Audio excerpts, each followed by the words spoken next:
Kitab 2 Raja-Raja. Sesudah Ahab mati, maka memberontaklah Moab terhadap Israel. Pada suatu hari, jatuhlah Ahazia dari kisi-kisi kamar atasnya yang ada di Samaria, lalu menjadi sakit. Kemudian dikirimnyalah utusan-utusan dengan pesan, "Pergilah, mintalah petunjuk kepada Baal Zebub, Allah di Ekron. Apakah aku akan sembuh dari penyakit ini?" Tetapi berfirmanlah malaikat Tuhan kepada Elia, orang Tisbe itu, "Bangunlah, berangkatlah menemui utusan-utusan Raja Samaria, dan katakan kepada mereka, apakah tidak ada Allah di Israel, sehingga kamu ini pergi untuk meminta petunjuk kepada Baal Zebub, Allah di Ekron. Sebab itu, beginilah firman Tuhan, engkau tidak akan bangun lagi dari tempat tidur di mana engkau berbaring, sebab engkau pasti akan mati." Lalu pergilah Elia. Sesudah utusan-utusan itu kembali kepada raja, berkatalah ia kepada mereka, "Mengapa kamu kembali?"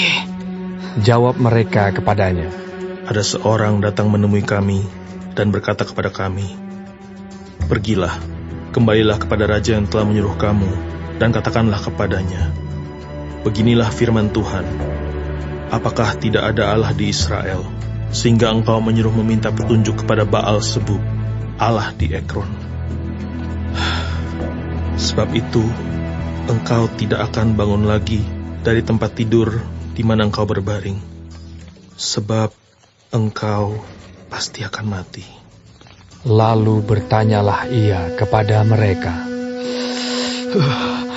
"Bagaimanakah rupa orang yang telah datang menemui kamu itu dan mengatakan perkataan ini kepadamu?"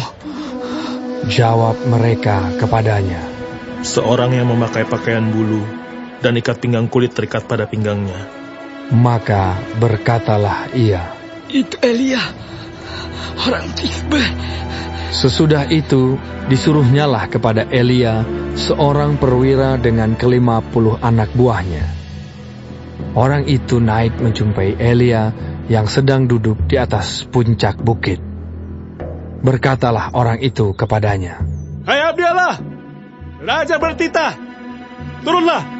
Tetapi Elia menjawab, katanya kepada perwira itu, "Kalau benar aku abdi Allah, biarlah turun api dari langit memakan engkau habis dengan ke-50 anak buahmu." Maka turunlah api dari langit memakan dia habis dengan ke-50 anak buahnya.